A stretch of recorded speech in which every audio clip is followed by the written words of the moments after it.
Well, the House voted to raise the debt ceiling. President Biden's polling continues to sink, and the GOP is gaining traction as we head to the 2022 midterm elections. Here to shed light on a whirlwind year and a look ahead is South Carolina Senator Sen Scott, joining us from Washington, D.C. It's great to have you again, Senator.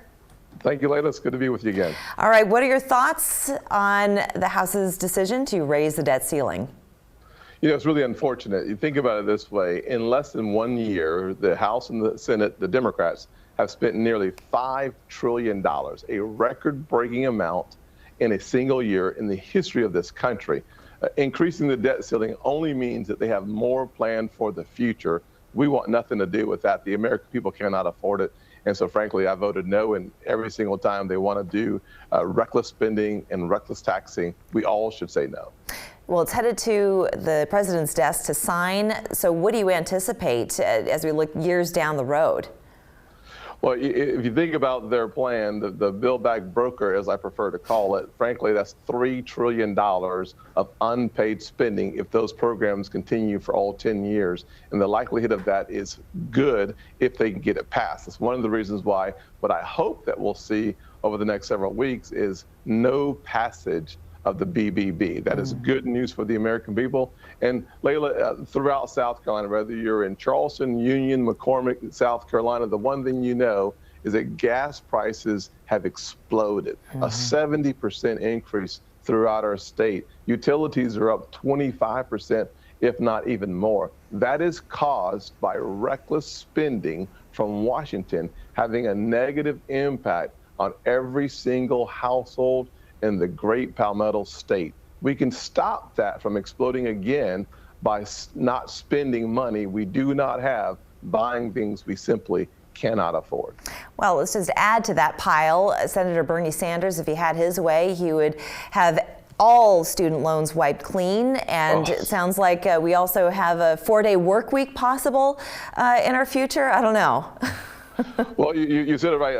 Bernie Sanders has a utopian view of the world through socialism, and then you have other folks in the House who want to actually close every single federal penitentiary or prison in the country.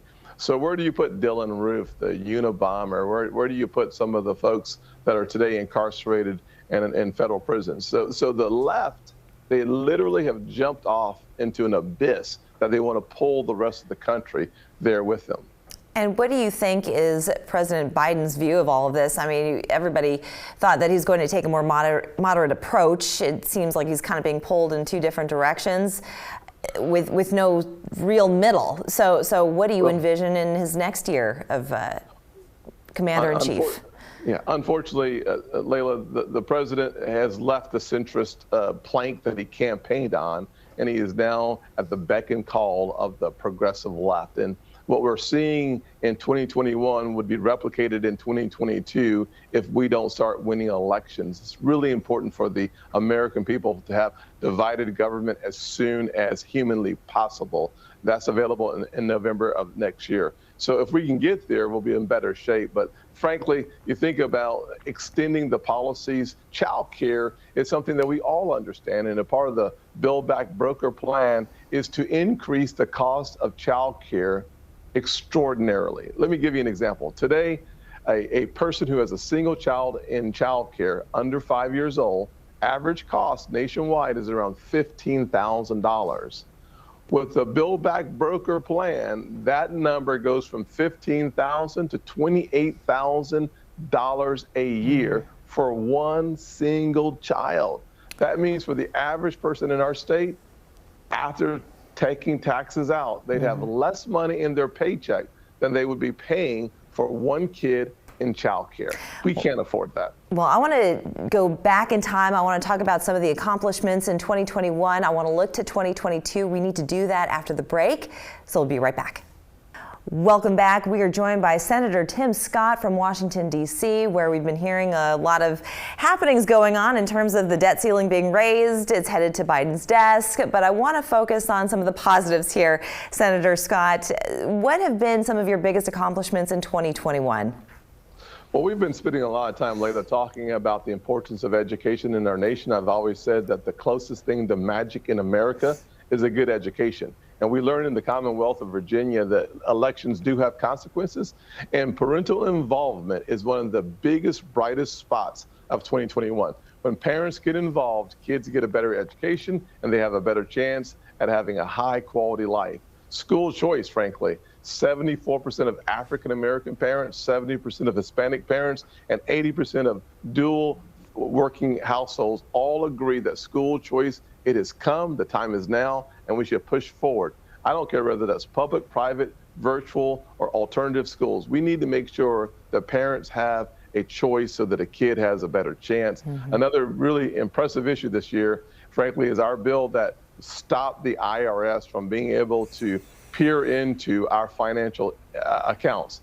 That has been great news, frankly, having all 50 Republicans get on that bill in less than 24 hours, and then having Joe Manchin and a couple of other Democrats come out and saying, we can't do that. That's just ridiculous. So that's really another piece of good news for 2021. Okay, let's look to 2022. So it seems like the GOP is pretty optimistic when it comes to building back both the House and the Senate. Tell us a little bit more about some of the races that we should be keeping our eyes on, besides yours, of course. Of course, yes. I'm up for re-election, so that's the number one. Thank you very much. I'd say we should look at interesting races in the Senate in Pennsylvania, where we have a very popular individual, Dr. Oz, who's running as a Republican, a person who's conservative, Doctor, TV personality. Exactly, and has great support in the African American community and conservative communities alike. And so that's a really important race. I think New Hampshire is another state to watch, and Arizona, another great challenge. Of course, right around the corner from South Carolina is the great state of Georgia, where we have a Heisman Trophy winner, Herschel Walker, running on the ticket as well. So we have a lot of opportunities for pickups around the country that could change the balance. Of course, in the House, we have redistricting has had a positive impact throughout the country for Republicans, so we should take back the House on redistricting alone. But there are also a number of races from Miami to California that we are poised to either keep the seat or pick it up. So it should be a good year if you think less is better. Less inflation, less spending, and you get to keep more of your money. 2022 will be a much better year. All right. And what do you hope to accomplish in 2022? What are some of your goals for this coming year? Yeah, I'm sticking with the less is better agenda. So we're going to continue to fight against certain provisions in the BBB, things like that child care component that I talked about earlier. The average family cannot afford a 80% increase in the child care cost. If we can defeat that provision specifically, we will have empowered parents to keep making the choice for their kids. Education opportunity. This is the closest thing to a civil rights issue we'll see in our lifetime. Creating parity for poor parents in poor zip codes is job one for us as a nation on the domestic agenda, and something that I will continue to fight for. And then continuing to eliminate inflation, as well as having the IRS have more purview into your accounts. And then if I had to put icing on the cake, I would simply say to take away the disadvantages in the Build Back Broker plan against states like South Carolina. They are doing everything in their power to help union-run states versus right-to-work states. That's why you see the tax credits, billions of dollars to help union workers and to disadvantage right-to-work state workers. And finally, ending on a fun note, with just a couple of seconds left here, Senator Scott, how are you going to be celebrating the holidays, and have you put in your list to Santa? I have put my list into Santa. I hope he believes that I've been nice, not naughty. I haven't heard back yet, so I'm kind of concerned about that. But coming home is the best gift this man can have from Santa. So I'm looking forward to being at home and in church and around friends. Fantastic. Happy holidays to you. Thank you, ma'am. To you as well. Thank you. We're back after this.